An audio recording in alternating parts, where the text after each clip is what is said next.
La crise, le chômage, faillite et famine mondiale. L'homme est soumis aux plus grandes difficultés de son histoire. Mais qu'est-ce qui a pu nous faire régresser ainsi? Le fléau féministe, le facteur de récession. Ils sont désormais des milliers à le voir. Le genre féminin est nocif pour la structure économique. Mais pouvons-nous établir cette affirmation comme étant véridique? Professeur et doyen de la chaire d'économie de l'Université de Belgrade, le docteur Gavrilo Princip s'est penché sur la question. Il a accepté de nous dévoiler le fruit de ses recherches. Lorsque nous étudions l'histoire, nous constatons que certains faits qui peuvent en apparence nous sembler normaux, voire anodins, nous sautent d'un coup aux yeux. Je me suis donc attardé sur l'influence que la gente féminine aurait pu avoir sur l'économie. Les résultats auxquels je suis arrivé sont assez troublants. Le professeur Princip s'expose au fanatisme féministe. En s'attaquant à un tel sujet, nous seuls avons décidé de lui laisser parler de ses découvertes.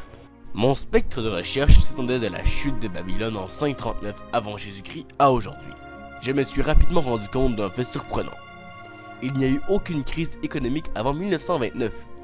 Le crash du jeudi noir est donc la première crise économique de l'histoire de l'homme. Pourquoi? La Grande Guerre. En effet, ce conflit a vu tous les hommes être mobilisés au front pour défendre la patrie, délaissant au passage leur travail. Pour la première fois dans l'histoire de l'homme, les femmes accèdent à un travail rémunéré dans le but de payer l'absence des hommes partis se battre. Cependant, à la fin de la guerre, lorsque les hommes sont revenus prendre leur emploi, ils se sont butés à des femmes résignées à les garder. Et le problème est là. En restant au travail, les femmes provoquent un dérèglement dans l'équilibre économique qui avait été maintenu durant près de 4000 ans.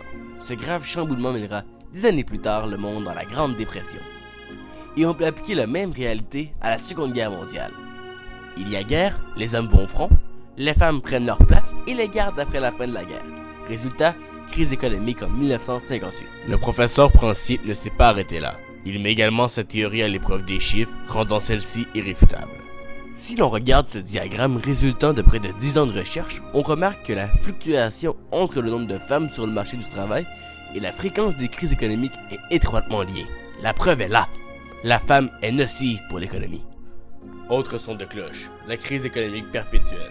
En effet, en plus de détruire notre système économique depuis 100 ans, les femmes semblent s'y employer de plus en plus vite. Lorsqu'on regarde la différence de temps entre les deux premières crises économiques et les deux dernières, nous sommes passés de 29 ans d'intervalle à 8 ans et demi seulement. Il est important d'agir rapidement. Si rien n'est fait, nous nous retrouvons rapidement dans une crise économique qui risque d'amener l'humanité à sa perte. Nous devons nous hâter pour le bien de tous.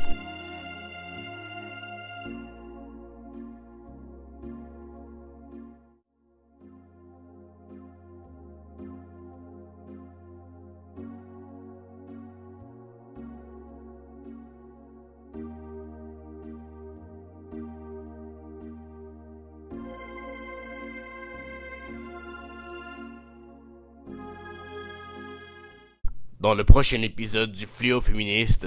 And his name is John C.